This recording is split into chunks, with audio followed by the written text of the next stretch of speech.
Hola a todos, bienvenidos a este nuevo episodio. Ya sabéis, el espacio de Enzo, un espacio dedicado a varios temas.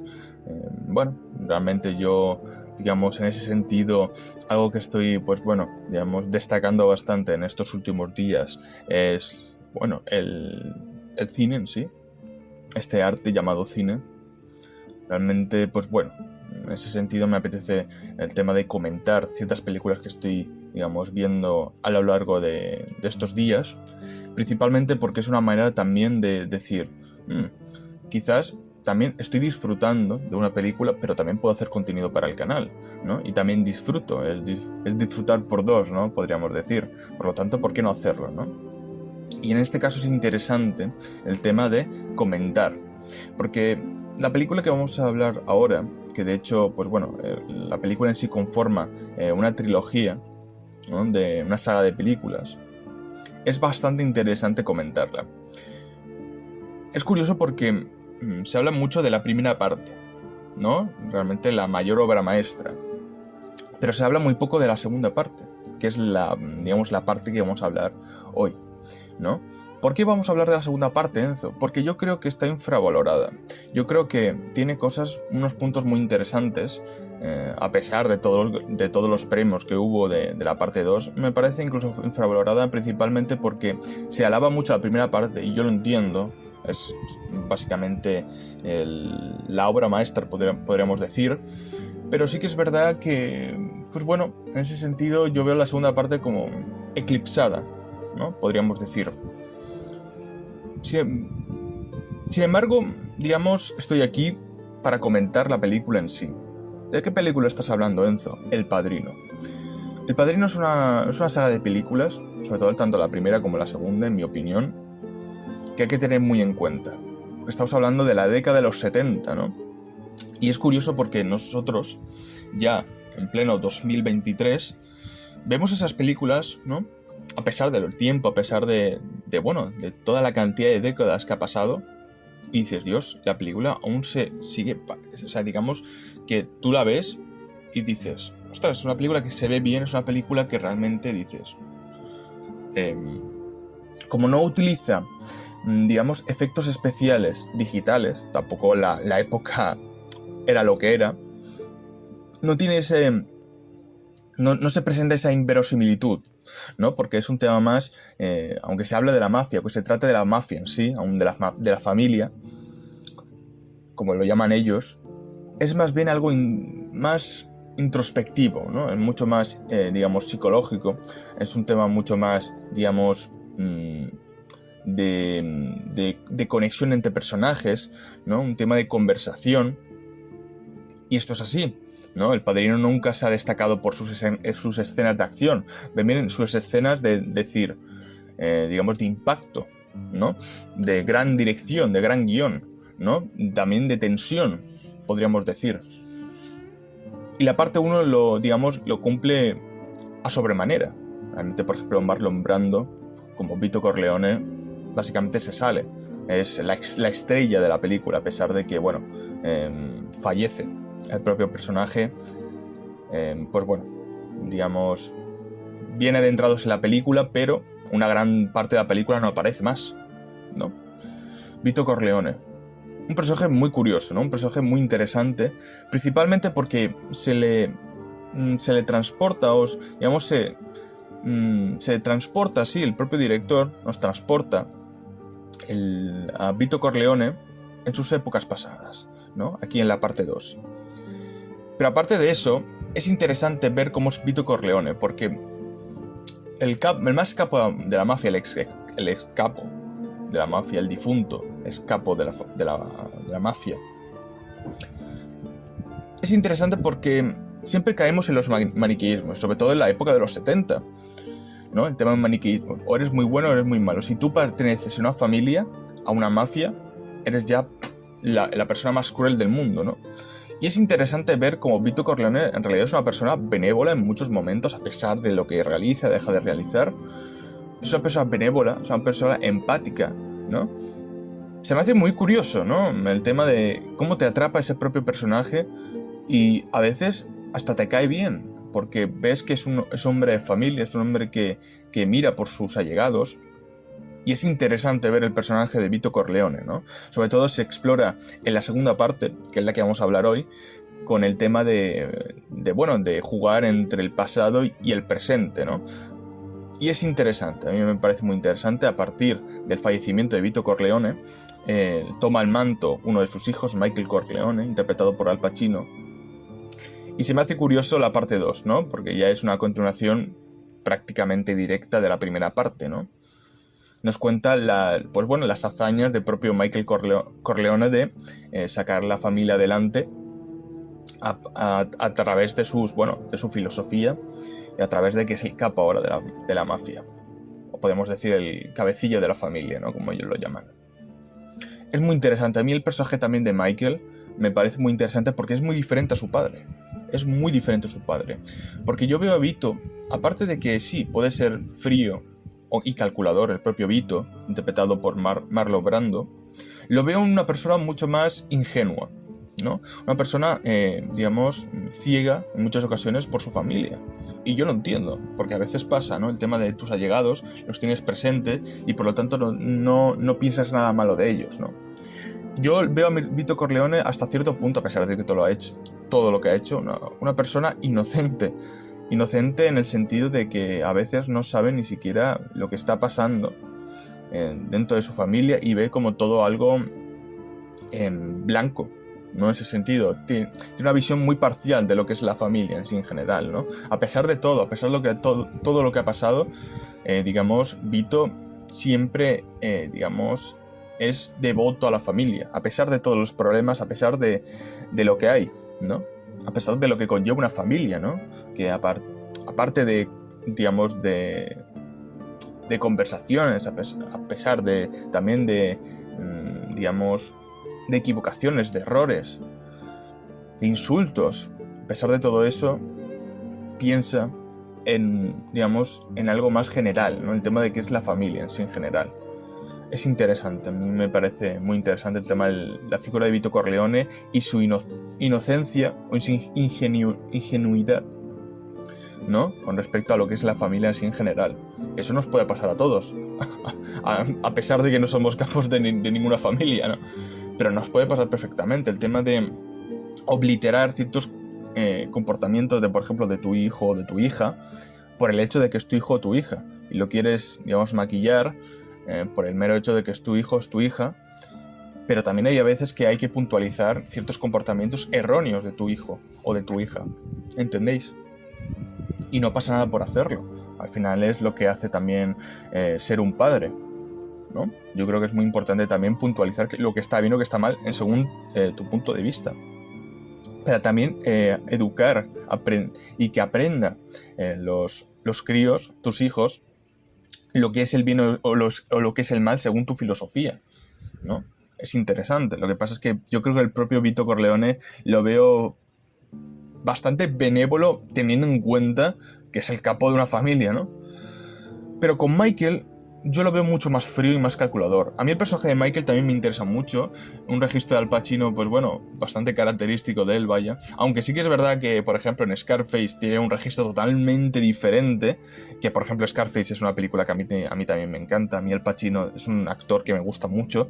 También Robert De Niro interpretando a Vito Corleone, en esas, en las épocas pasadas, ¿no? En los años 1910, 1900, no sé si a final de 1910, por ahí van las cosas, o 1920, por ahí van las cosas. Esa década de los años 10, años 20, que es curioso, ¿no? Ahora estamos en la época de los años 20 del siglo XXI, ¿no? A veces me paro a pensar y digo, madre mía, ya han pasado 100 años, ¿no? De todo aquello. Pero bueno, a mí algo que me gusta de Michael en sí es el tema de lo diferente que es a su padre, ¿no? De hecho, es curioso porque en la primera película, El Padrino parte 1, ves a Michael, diferente, con un registro muy diferente a lo que después, posteriormente, se establecerá dentro de la saga de películas. Pero te das cuenta que Michael al principio lo ves como una persona más desenfrenada, no tan calculadora, no tan fría como pasa, por ejemplo, en esta película. Es muy interesante, ¿no? Sobre todo son las primeras escenas donde Michael, explica un poquito quiénes son, un poquito su familia, lo que hacen, dejan de hacer, a una, creo que era su pareja en su momento, su pareja, no sé si no sé si es la misma chica que la chica que aparece hoy. Yo creo que sí, creo recordar que sí. Disculpad si no es así. Y tú ves cómo habla, cómo deja hablar, lo ves una persona, pues bueno, desenfrenada, digamos, en ese sentido, lo ves una persona, pues, no lo que se convirtió, ¿no? Realmente en el poder, lo que hace, a veces hace cambiar a una persona en concreto, ¿no? Yo creo que también la figura de Michael, en ocasiones, yo creo que también es una figura también bastante manipuladora, ¿no? Y también un gran actor, el propio Michael, no Al Pacino, Michael. ¿Por qué digo esto? Porque se ve, digamos, sobre todo en la parte 2, de hecho hay una escena final, podríamos decir, donde, bueno, digamos, se afirma lo que voy a comentar ahora, es que tiene digamos que ese Michael que realmente conocemos en la parte 2, lo tiene tapado en la parte 1. Lo tiene tapado Michael, lo tiene tapado y quiere, digamos, mostrar una cara diferente, ¿no? Quiere mostrar una cara diferente y por lo tanto, pues bueno, digamos, seguir de esa manera. Pero realmente Michael es de otra manera, es mucho más frío, es más calculador que su padre. Mucho más, mucho más. De hecho, en la parte 2, la película que vamos a comentar, es interesante porque se convierte, como hemos dicho, en todo lo que no fue su padre, en todo lo que repudiaba a su padre, ¿no? Y se hace muy interesante. Como digo, en la parte 2, digamos, hay dos líneas de tiempo. Hay una parte donde creo que para mí es la más interesante, es la que más me gusta, sinceramente.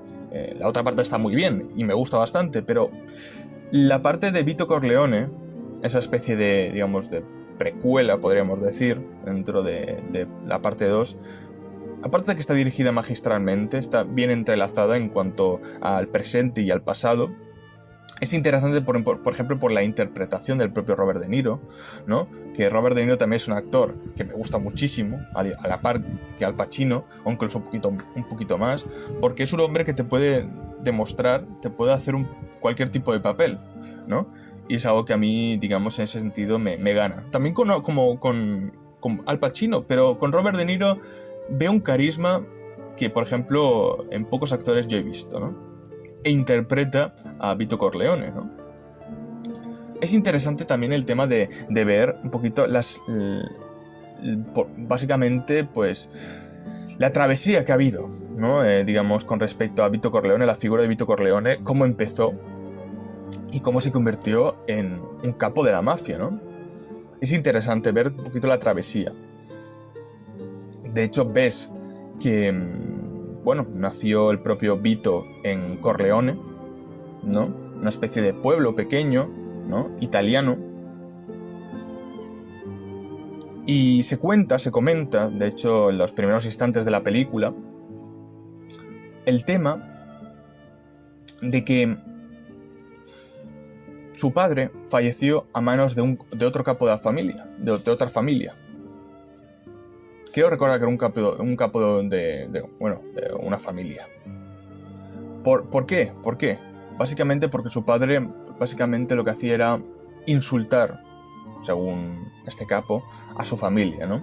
Imagino que por ciertas injusticias por parte del capo de la familia, su padre, el padre de Vito Corleone, pues bueno, salió a protestar, podríamos decir. Digamos que a partir de esas hazañas el padre de Vito fallece, ¿no? También su propio hijo, el hermano de Vito Corleone, también fallece por el tema de, digamos, venganza, ¿no? Venganza por parte del fallecimiento de su padre. Acude, podríamos decir, bueno, más bien que acudir, va allí a enfrentarse al capo de la mafia y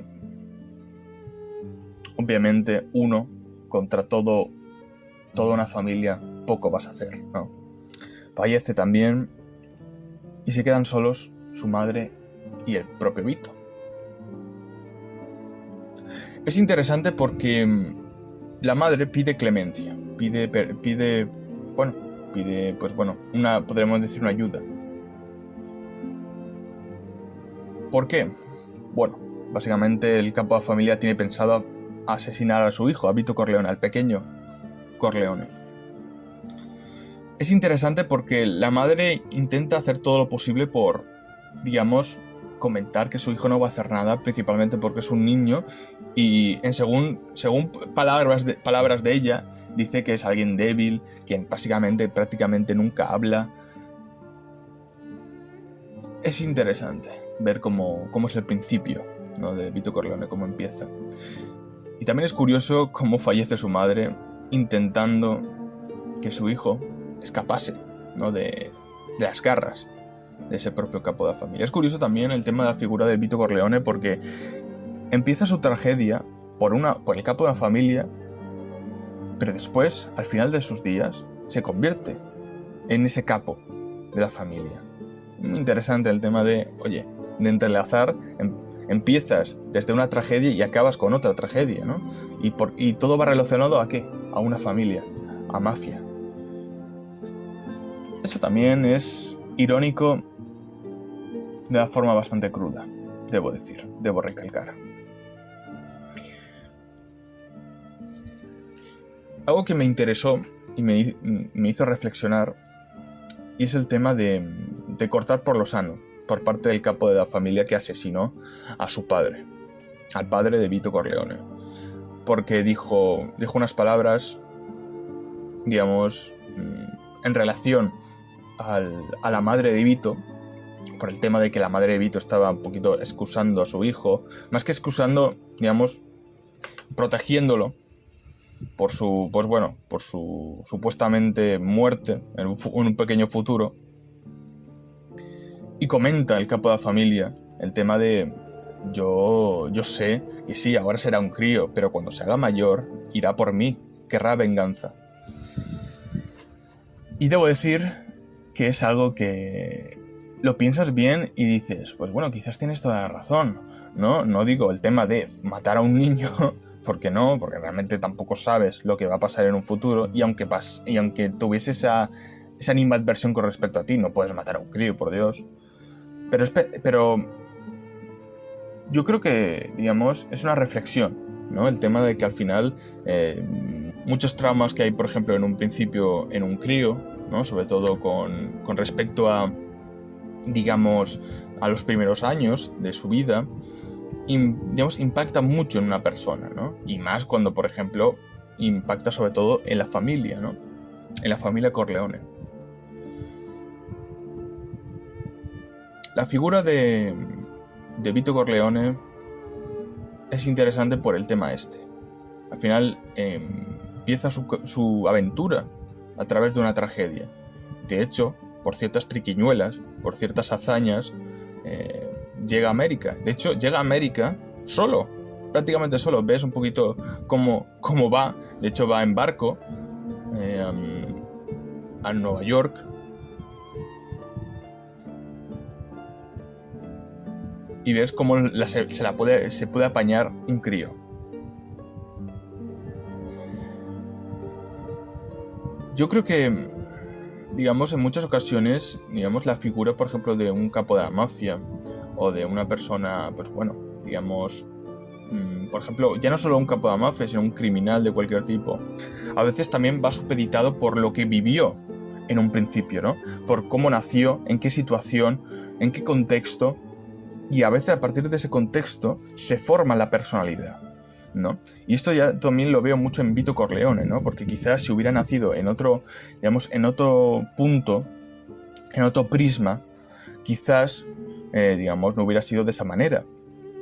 Y de hecho, a pesar de esas condiciones, a pesar, como he dicho yo en un principio, digamos, de ser un capo, o empezando a ser un capo, ves que Vito es una persona benévola y devoto a la familia, ¿no? Que bueno, quizás eso, incluso gente que no es criminal, les falta eso, ¿no?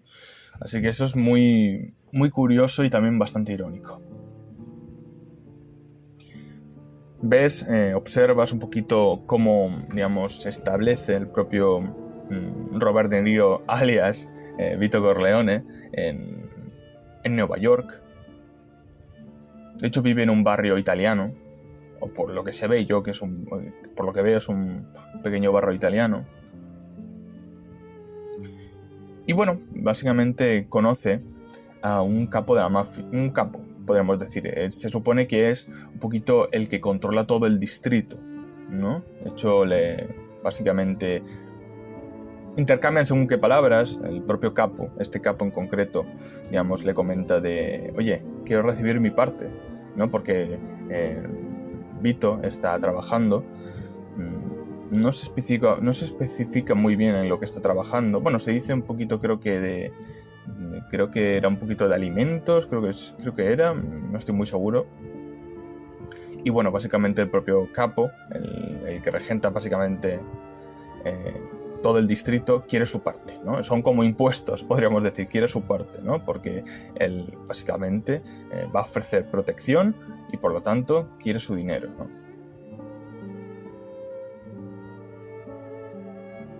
Al principio acepta el propio Robert De Niro, pero después como que lo piensa bien.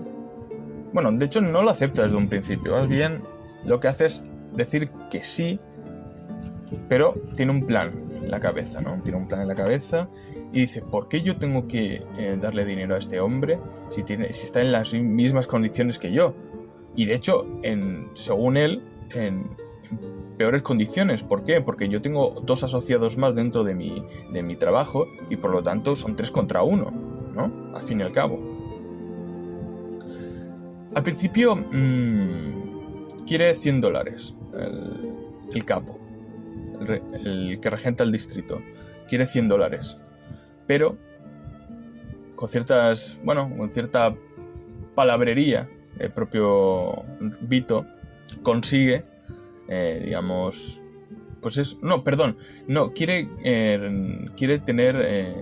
recoger $200, pero Vito le da 100. Al principio se sorprende y de hecho se enfada el propio capo, pero después, por cierta palabrería, disculpad, consigue, convencer, ¿no? A este capo de recoger los $100, ¿no? Hay una fiesta y a partir de los minutos, pasan los minutos. De hecho, pues bueno, el propio Vito vigila, ¿no? A la distancia a este capo hasta que, bueno, lo ve solo y termina por eliminarlo, ¿no? Y así también cogiendo su propio dinero. Y así empieza, pues bueno, básicamente toda una historia, toda una travesía, ¿no? Que es ya, pues bueno, la mafia Corleone, podríamos decir, ¿no? De hecho, dentro de las precuelas se ven a los hijos, a la familia Corleone, pues bueno, siendo unos críos. Y es interesante también verlo. Se ve también el tema de que la precuela en sí, se ve un poquito, pues bueno, esa predilección de Vito con respecto a Michael, ¿no? Michael, yo siempre tu padre te quiere. Michael, la figura de Michael, ya he dicho en muchas ocasiones, Michael Corleone es diferente a su padre porque no importa si es de su familia, no importa si es de su sangre, si tiene que eliminarlo, lo elimina. De hecho, una cita que dice el propio Michael. Bueno, de hecho, su abogado le comenta lo siguiente: ¿quieres eliminar a todos? Y dice Michael, no, eliminar a todos no, solo a mis enemigos, ¿no? Esa predilección a eliminar todo, prácticamente todo lo que me hace daño, y da igual lo que sea, no importa quién sea, con tal de eliminarlo, ya que es mi enemigo, no importa. Yo sé que si Vito Corleone estuviese en esa tesitura, por ejemplo, que su hermano le traicionase, que es lo que pasa en la parte 2 con Michael, yo tengo claro que el propio Vito no haría eso, lo que hace su hijo. De hecho, en las los últimos instantes de la película se ve que su hijo se convirtió en todo lo que su padre no quiso, ¿no? Que se convirtiese en todo lo que su padre repudiaba, ¿no? Podríamos decir.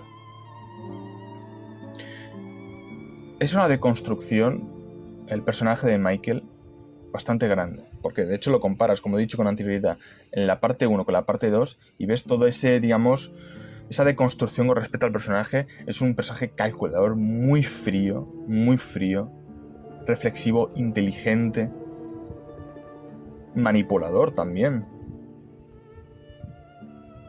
También infunde bastante miedo, bastante terror, bastante respeto, a pesar de que es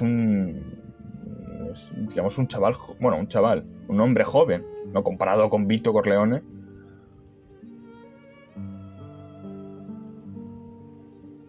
En eso aprendió de su padre, infundir un poquito de respeto y de honor, ¿no? Podríamos decir.